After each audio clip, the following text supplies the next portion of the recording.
Good morning friends. So current affairs విషయానికి వచ్చినప్పుడు ఇప్పుడు మనకు బుకర్ ఇంటర్నేషనల్ ప్రైజ్ అనేది ఒకటి వచ్చింది. సో బుకర్ ఇంటర్నేషనల్ ప్రైజ్ అనేది 50,000 పౌండ్లతోటి బ్రిటన్ నుంచి వస్తుంది. ఫస్ట్ టైం ఒక భారతీయ మూలాలున్న వ్యక్తికి ఈ అవార్డు లభించింది. ఆమె పేరు గీతాంజలి శ్రీ. ఆమె రాసిన రెత్ సమాధి అనే పుస్తకానికి ఈ అవార్డు లభించింది. అయితే ఇది ఆంగ్లంలోకి తర్వాత డైసీ రాక్వెల్ అనువదించడం జరిగింది, టూంబ్ ఆఫ్ షాండ్ అనే పేరుతోటి. సో ఆ పుస్తకానికి ఈ అవార్డు లభించింది. ఇక మనకు పూణేలో ఈ మహిళల T20 ఛాలెంజర్ జరిగింది. సో ఎప్పట్లాగానే మనకు సూపర్ నోవాస్ మళ్ళీ గెలుచుకుంది టైటిల్ని. సో 4 సార్లకు 3వసారి వాళ్ళకే టైటిల్ లభించింది. సో హర్మన్ ప్రీత్ కౌర్ వాళ్ళ కెప్టెన్. ఫైనల్లో ఆ జట్టు వెలాసిటీ జట్టుని ఓడించడం జరిగింది.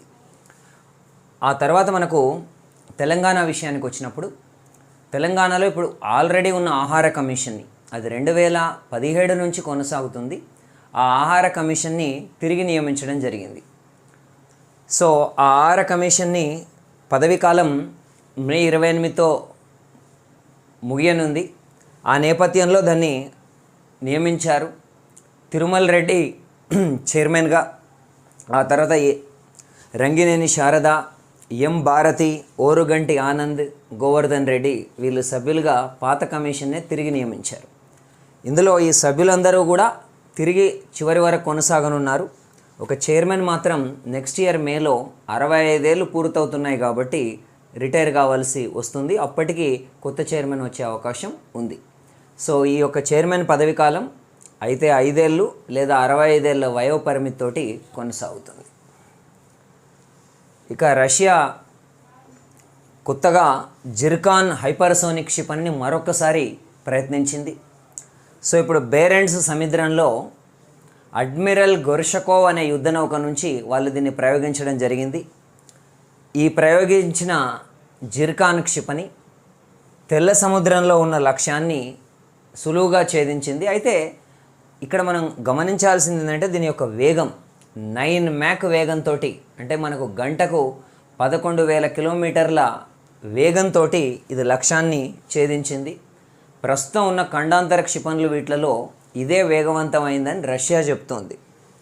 సముద్రం నేలపైన ఉన్న లక్ష్యాలని ఛేదించగలదు ఇది, అలాగే శత్రు రాడర్లకు చిక్కదు. ఇక మనకు నానో యూరియా, ఇది ఎప్పటి నుంచో ఉంది. మనకు ఆల్రెడీ బయట యూరియా బస్తాలు దొరుకుతాయి. సో వాటిని గూలికల్లాగా ఉంటాయి. ఆ గూలికల్లాగా ఉన్న యూరియాని, ఒక బస్తా యూరియాని ఒక 1/2 లీటర్ బాటిల్లో మరిచే ద్రవ నానో యూరియా. ఈ ద్రవ నానో యూరియాని కలోల్ అనే ప్లేస్, కలోల్ గాంధీనగర్ సమీపంలో ఉంటుంది. దీన్ని ఇప్కో వాళ్ళు నిర్మించారు. దీన్ని సక్సెస్ తర్వాత మరో 8 కూడా వాళ్ళు నిర్మించనున్నారు దేశవ్యాప్తంగా. సో దాన్ని ప్రధానమంత్రి నరేంద్ర మోడీ మే 28న ప్రారంభించడం జరిగింది. ఆ తర్వాత గాంధీనగర్లో ఈ సదస్సు తర్వాత సహకారంతో సమృద్ధి, ఈ సదస్సులో ఆయన మాట్లాడడం జరిగింది. నెక్స్ట్ రాజ్కోట్లో ఉన్న ఒక ఇంటర్నల్ ప్లేస్, అది ఆత్కోట్లో ఈ యొక్క పటేల్ సేవా సమాజ్ నిర్మించిన ఒక 200 బెడ్ ఆసుపత్రి, 200 పడకల ఆసుపత్రిని కూడా మోడీ ప్రారంభించడం జరిగింది. ఇక తెలంగాణలో ఇంకొక చిన్న కొత్త రైలు మార్గం, ఆ రైలు మార్గం కాస్త కిష్టారం, ఈ ఓపెన్ కాస్ట్ గనులు ఏవైతే ఉన్నాయో దాని నుంచి బొగ్గు రవాణా కోసం తయారు చేశారు. 924.94 కోట్లు, 927.94 కోట్ల ఖర్చు దీనికి అవుతుంది. ఇందులో 618.55 కోట్లు మనకు సింగరేణి భరిస్తే రిమైనింగ్ రైల్వేస్, భారతీయ రైల్వేలు భరిస్తోంది. అది దాదాపుగా 310 కోట్లు, 309.39 కోట్లు వాళ్ళు భరిస్తున్నారు. ఇక మే 28న పూర్తి కాలేది మార్గం, బట్ మధ్యలో భద్రాచలం రోడ్ లేదా కొత్తగూడెం అంటాం, అక్కడి నుంచి సత్తుపల్లి మార్గంలో ఈ రైలు 4,000 టన్నుల బొగ్గుతోటి కొత్తగూడెం థర్మల్ ప్లాంట్కి రవాణాని ప్రారంభించడం జరిగింది. ఇక లోక్ అదాలత్లో ఏదైనా ఒక తీర్పు ఇచ్చినప్పుడు, ఒక సర్దుబాటు చేసినప్పుడు, ఒక రాజీ ఒప్పందం కుదిర్చిన తర్వాత దాంట్లో దిగువ కోర్టులు జోక్యం చేసుకోకూడదని, ఏదైనా ప్రాబ్లం ఉంటే హైకోర్టుకే రావాలని, ఆ హైకోర్టు కూడా ఇందులో పరిమితంగానే జోక్యం చేసుకుంటుందని ఆర్టికల్ 226, ఆర్టికల్ 227 ప్రకారం హైకోర్టుకు మాత్రమే ఈ అధికారం ఉంటుందని చెప్పి తెలంగాణ హైకోర్టు ఇప్పుడు స్పష్టం చేయడం జరిగింది. ఇక G7 చాలా సదస్సులు జరుగుతున్నాయి. నెక్స్ట్ మంత్లో ఒరిజినల్ సదస్సు ఉంది. దానికి ప్రీ కర్టెన్ రైజర్గా వాతావరణ ఇంధన మంత్రుల సదస్సు జరిగింది బెర్లిన్లో, జర్మనీ క్యాపిటల్ బెర్లిన్లో. ఈ సదస్సులో బొగ్గు ఆధారిత విద్యుత్ అనేది 2035 తర్వాత పూర్తిగా నిలిపివేస్తామని చెప్పి G7 ఈ పర్యావరణ ఇంధన మంత్రులు ప్రతిజ్ఞ చేయడం జరిగింది. ఇక ఈ PM గతిశక్తి, దానికి సంబంధించి ఆ గతిశక్తి రైలు 150 కిలోమీటర్ల 160 కిలోమీటర్లు సెమీ హై స్పీడ్ సరుకు రవాణా రైలు. యాక్చువల్లీ ఇది 180, బట్ ఇప్పుడు తయారు చేస్తుంది 160 kmph. డిసెంబర్ కల్లా ఇలాంటి ఇంకో 2 రైళ్ళు తయారు చేయబోతున్నారు. మనకు ఇంటిగ్రల్ కోచ్ ఫ్యాక్టరీ చెన్నైలో ఉంది, పెరంబూర్. సో వాళ్ళు 25 వరకు ఇలాంటి రైళ్ళని తయారు చేయబోతున్నారు. దీంతోపాటు మనకు వందే భారత్ రైళ్ళు. సో వందే భారత్ రైళ్ళు ఇప్పుడు కొత్తగా కొనసాగుతున్నాయి కదా, ఆల్రెడీ ఉంది. ఒక టార్గెట్ కూడా ఉంది. 2023 ఆగస్ట్ నాటికి 75, అంటే మనం 75 ఏళ్ళ ఆజాదీ కా అమృత్ ఉత్సవం జరుపుతున్నాం కాబట్టి 75 రైళ్ళను, వందే భారత్ రైళ్ళను నడపాలనేది టార్గెట్. సో ఇప్పటికి 2 రైళ్ళు నడుస్తున్నాయి. ఒకటి ఢిల్లీ కాట్రా మధ్య, ఇంకోటి ఢిల్లీ వారణాసి మధ్య ఈ రైలు నడుస్తున్నాయి. ఒక్కో రైలు తయారీకి 115 కోట్లు ఖర్చు అవుతుంది. ఆగస్టులో మరో 2 రైళ్లు తయారు కాబోతున్నాయి. భారీ స్థాయిలో కనుక ఇవి ఉత్పత్తి చేస్తే ఈ ఖర్చు ఇంకా తగ్గొచ్చు అని చెప్పి ఇంటిగ్రల్ కోచ్ ఫ్యాక్టరీ చెప్తోంది. జెనివాల్డో డి శాంటోస్ బ్రెజిల్కి సంబంధించిన వ్యక్తి. తను బ్రెజిల్ నల్లజాతీయుడిగానే మీరు గుర్తుపెట్టుకోవచ్చు. లేదా బ్రెజిల్లో సెర్గీపే, ఆ సెర్గీపే అనే రాష్ట్రంలో యుంబాబౌ అనే చిన్న టౌన్లో 2 పోలీసులు మోకాళ్ళతో అదిమి పెట్టడంతో ఆయన మే 24న మరణించడం జరిగింది. ఇది అమెరికాలో జార్జ్ ఫ్లాయిడ్ ఘటనతోటి దీన్ని పోల్చి చూడడం జరుగుతుంది. ఇక వరి విపరీతంగా వాటర్ని తాగేయటం ఒకటి, కాలుష్యకారకం కావడం ఒకటి. కాబట్టి ఈ వరి సాగుపైనే ప్రశ్నలు తలెత్తుతున్న సందర్భంలో వరి తక్కువ నీటిని వినియోగించుకొని పండేలాగా తోడ్పడే ఒక జన్యువుని షాంఘైలో ఉన్న అగ్రోబయాలజికల్ సెంటర్ వాళ్ళు తయారు చేశారు. ఆ యొక్క జన్యువు పేరు OSRINGZF1. సో OSRINGZF1 అనేది ఆ జన్యువు పేరు. ఆ తర్వాత చెస్ ఒలింపియాడ్ రాబోయే జూలైలో జరుగుతుంది. జూలై నుంచి ఆగస్ట్, ఈ 2 నెలల్లో జరిగే చెస్ ఒలింపియాడ్కు రికార్డు స్థాయిలో 187 దేశాల నుంచి 343 జట్లు పోటీ పడుతున్నాయి. 187 జట్లు పోటీ పడడం ఇదే ఫస్ట్ టైం. అంటే మీకు 187, 1కి 8కి మధ్య గ్యాప్ 7. అంటే మీరు ఓకే, ఈ జరగడం కూడా 87ని ఆగస్టు జూలైలో ఈ టోర్నమెంట్ జరుగుతుంది. ఈ చివరిది 7 క్యూబ్ ఎంత అంటే 343. సో ఓపెన్ విభాగంలో 189, మహిళల విభాగంలో 154 జట్లు ఇందులో పోటీ పడుతున్నాయి.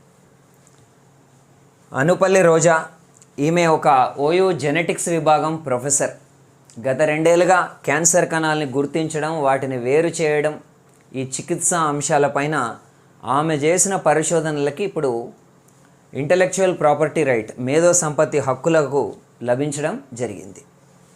ఇక ఉత్తర కొరియా పైన అమెరికా యొక్క తీర్మానాన్ని రష్యా, చైనా వీటో చేసి అడ్డుకున్నాయి.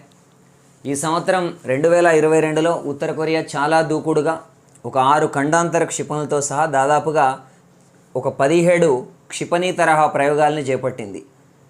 బట్ వాళ్ళకి భద్రతా మండలిలో ఉన్న అధికారంతో ఒక్క దేశం వీటో చేసినా ఆ తీర్మానం ఆమోదం పొందదు. రష్యా, చైనా కలిసి వీటో చేశాయి.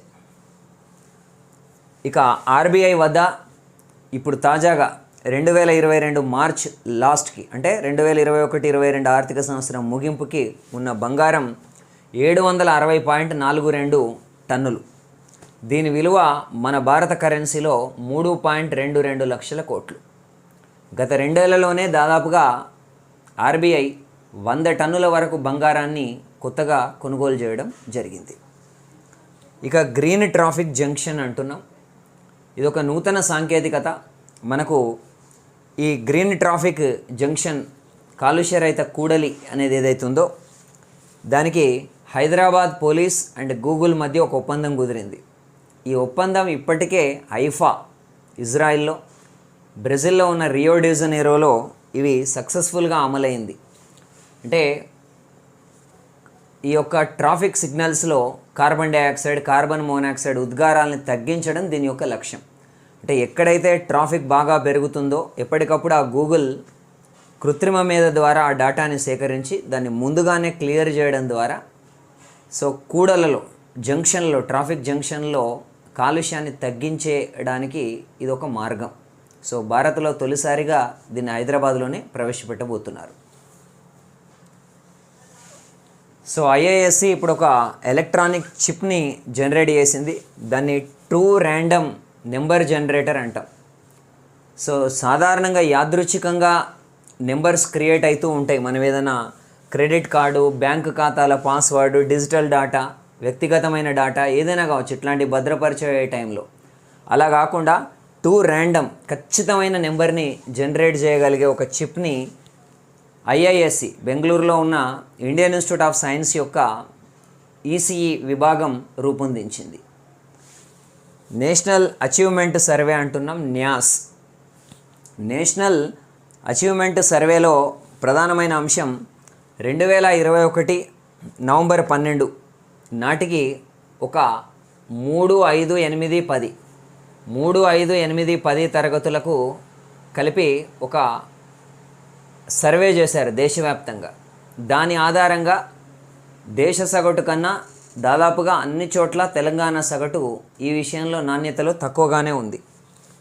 3వ తరగతిలో అండ్ 5వ తరగతిలో, 3వ తరగతిలో 58.10 స్కోర్, 5వ తరగతిలో 50.10 స్కోర్ తోటి రాష్ట్రంలో అగ్రస్థానంలో నిలిచింది గద్వాల్ జిల్లా. ఇది ఒక సర్ప్రైజ్. ఆ తర్వాత 8వ తరగతిలో, 10వ తరగతిలో హన్మకొండ అగ్రస్థానంలో నిలిచాయి.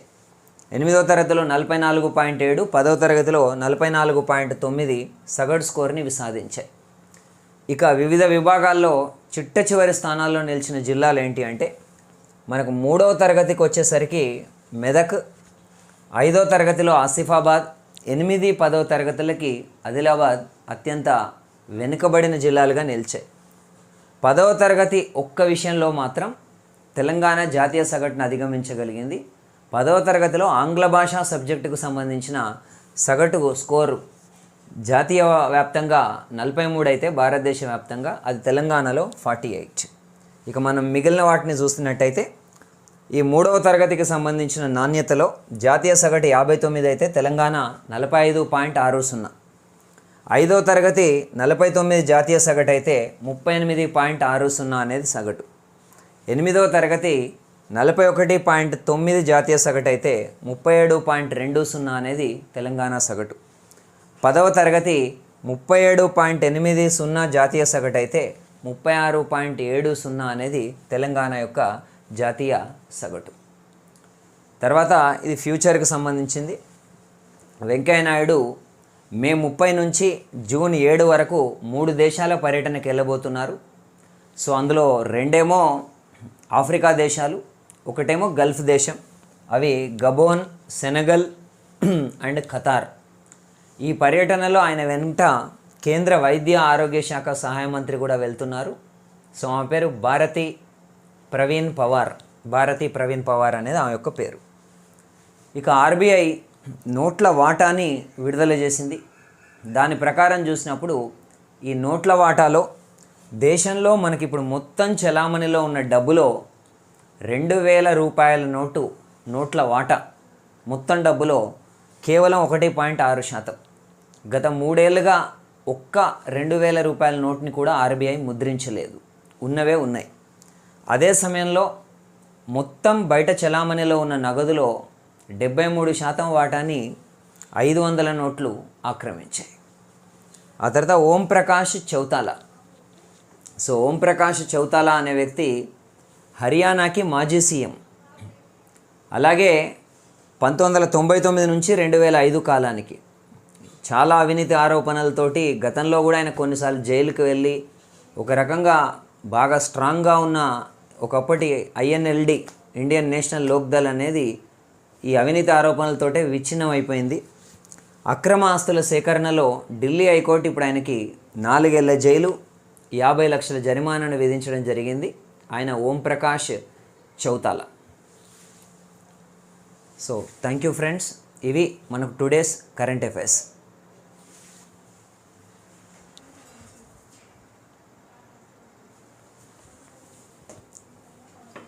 ఆపుతారు ఇది.